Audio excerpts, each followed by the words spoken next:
अस्सलामुअलैकुम। मोहम्मद अज़हर सिद्दीक अपने programme mess views के साथ हाजिर खिदमत है। जैसे मैंने आपको कहा था कि ये हफ़्ता बहुत अहम है और इस हफ़्ते के अंदर फ़ैसले जो है हाई कोर्ट्स के आप देखेंगे।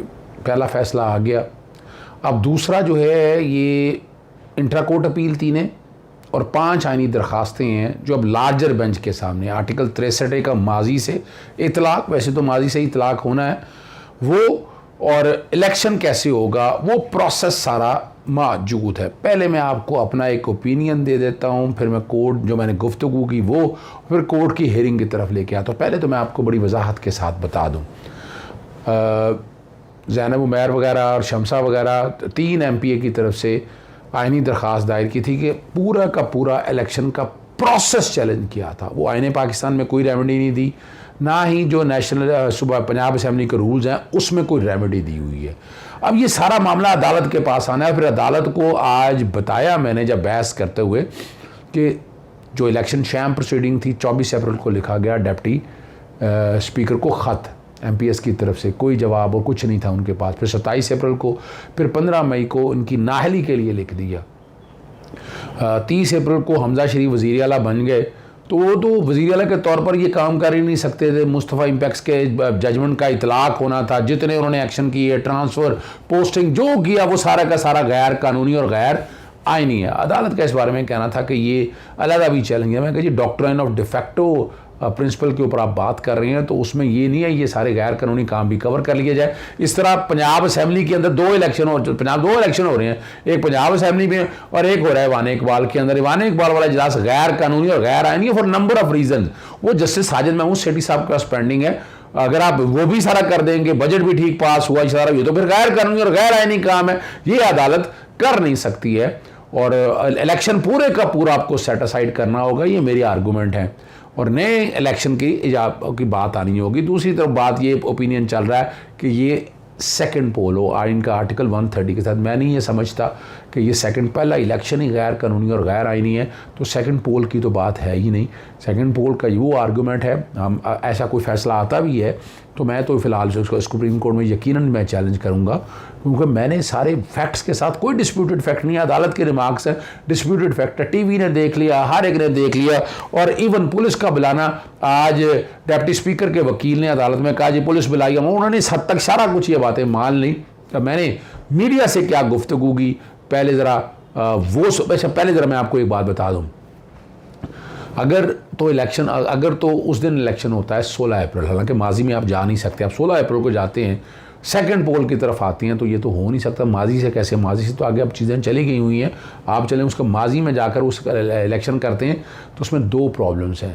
क्या है, एक तो 25 डिफेक्टेड मेंबर है, वो वोट नहीं डाल सकेंगे, वो वोट नहीं डाल सकेंगे दोबारा, वो तो डालने नहीं, बोल must not be counted and disregarded.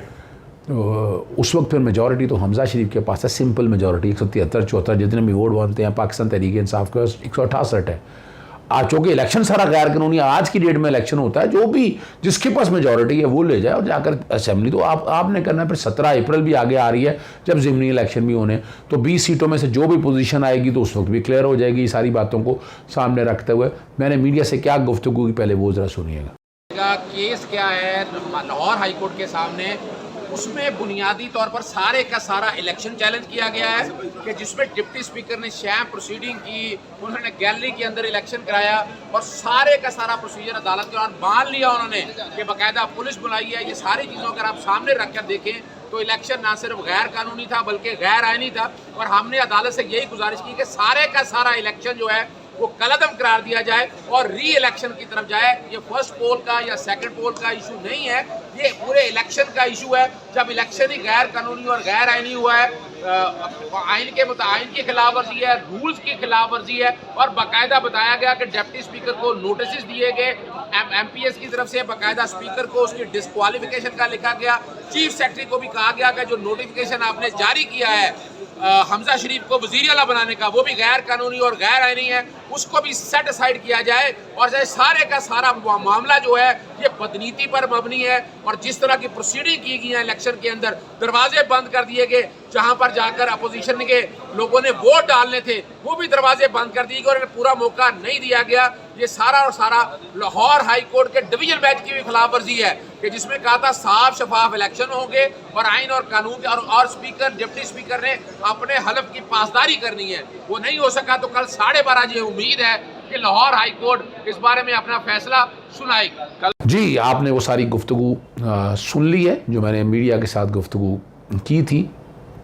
आज जब केस की हियरिंग शुरू हुई, 5 रुकनी बेंच है, जैसे सदाकत अली खान साहब इसको हेड कर रहे हैं और पहले ही आते ही अहमद अवैस साहब से पूछा कि आपने क्या कहना है, चूँकि जो इंट्रा कोर्ट अपील में तीसरा जो फैसला उसमें कह दिया कि आर्टिकल 4 और 5 की खिलाफ वर्जी की है गवर्नर ने और सदर ने।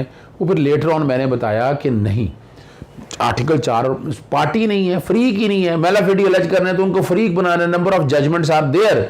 तो जब तो फ्रीक ही नहीं है तो उनके बारे में तो रिमार्क्स भी इस तरह नहीं दिए जा सकते हैं। और फिर अगर आप जाएंगे तो फिर आर्टिकल 248 का बार है, सदर और वज़ीर आज़म के बारे में, सदर और गवर्नर के बारे में आप ये बात नहीं कर सकते हैं। वो जो आइन ने जो ड्यूटीज़ दी हैं उसके मुताबिक अगर ऐसे हालात होने थे तो आपको बुलाकर उन्हें सुनना था और सुन के फिर ये फैसला करना था।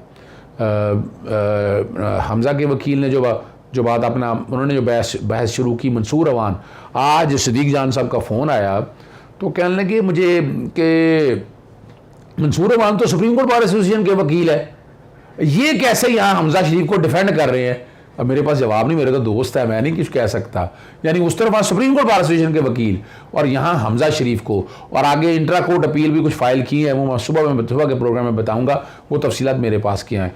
आज उन्होंने कहा जी, और जस्टिस शाह जमील साहब के थे जी, यानी हमज़ा के वकील ने कहा किसी अदालती फैसले का इतलाक़ माजी से नहीं होगा। और ये मैंने अदालत को बाद में, अदालत इस पर सेटिस्फाई थी, मैंने इसमें कह दिया था कि कानून में तो आप कह सकते हैं आइन का इतलाक़ माजी से ही होना है, उसकी तशरीह माजी से ही मानी जाएगी जिस दिन से ये प्रोविजन आई है, और कवानीन के ऊपर तो जजमेंट्स मौजूद हैं यहाँ उसके इतलाक़ के। लेकिन आइन की इंटरप्रिटेशन रिट्रोस्पेक्टिव के हवाले से मैं कोई नहीं, ना इंडियन जुरिसडिक्शन, ना इंग्लिश जुरिसडिक्शन, ना ही पाकिस्तानी जुरिसडिक्शन के अंदर। और उन्होंने बताया जी सुप्रीम कोर्ट ने आइन की आर्टिकल 63 की तशरीह कर दी है और फैसले की रोशनी में सियासी जमातों को मेंबरान के खिलाफ कार्रवाई का इख्तियार दिया है।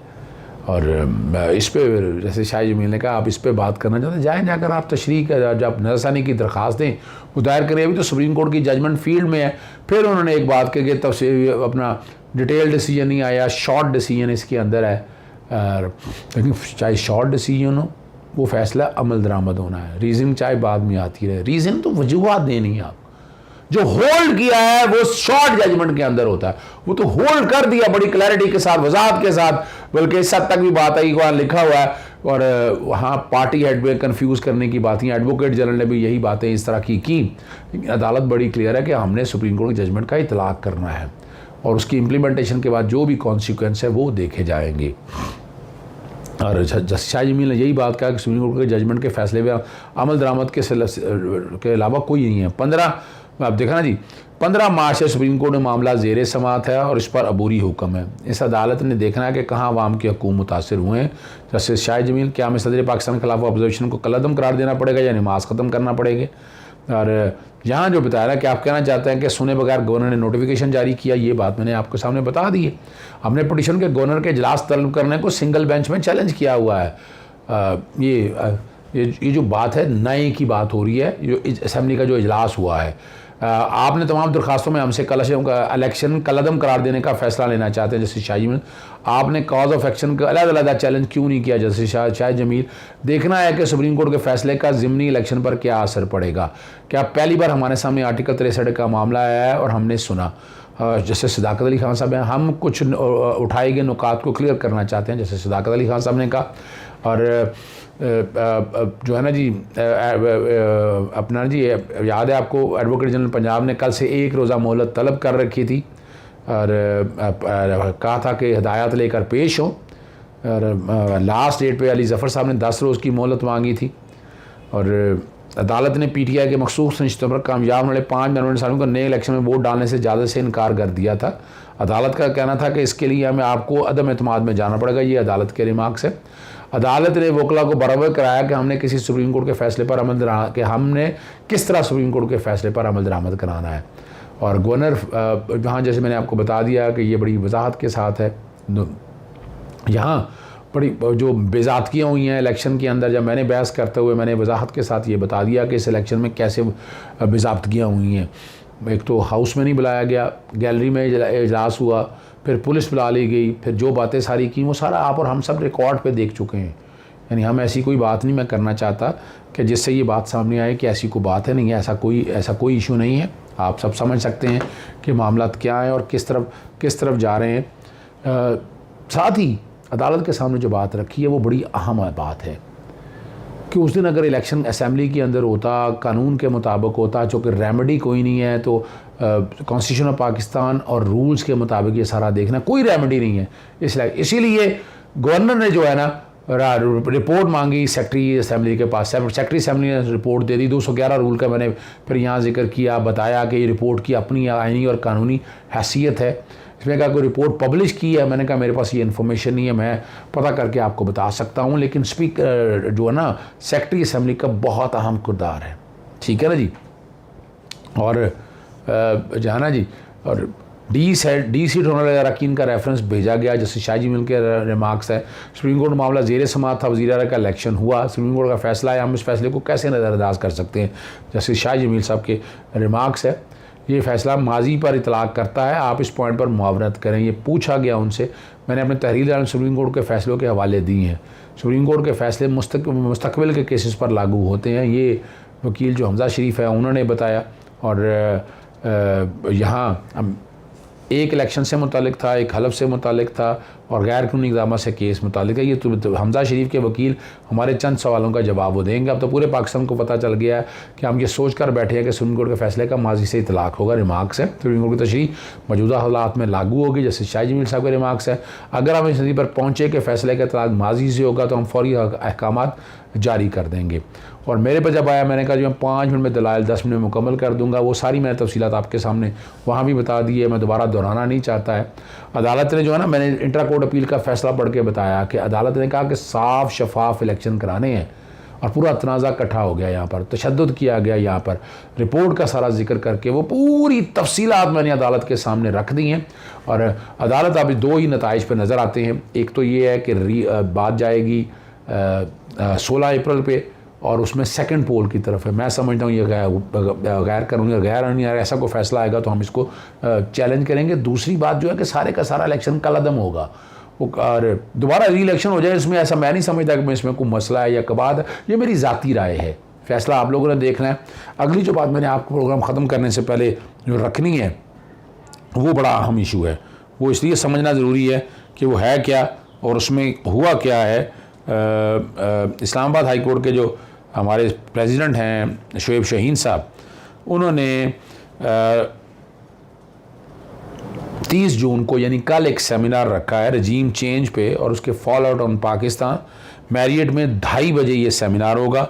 वो और उन्होंने मुख्तलिफ लोगों को दावत दी है। याज़ अमीर आ रहे हैं, डॉक्टर अशफाक हुसैन आ रहे हैं, जनरल रिटायर्ड खालिद लोधी आ रहा है, शमशाद खान भी खिताब करेंगे, 2:30 इमरान खान साहब भी मौजूद होंगे और सदर इस्लामाबाद हाई कोर्ट बार भी वहाँ पर मौजूद होंगे। इजाज़त चाहता हूँ। अस्सलाम वालेकुम, अल्लाह हाफ़िज़, पाकिस्तान जिंदाबाद।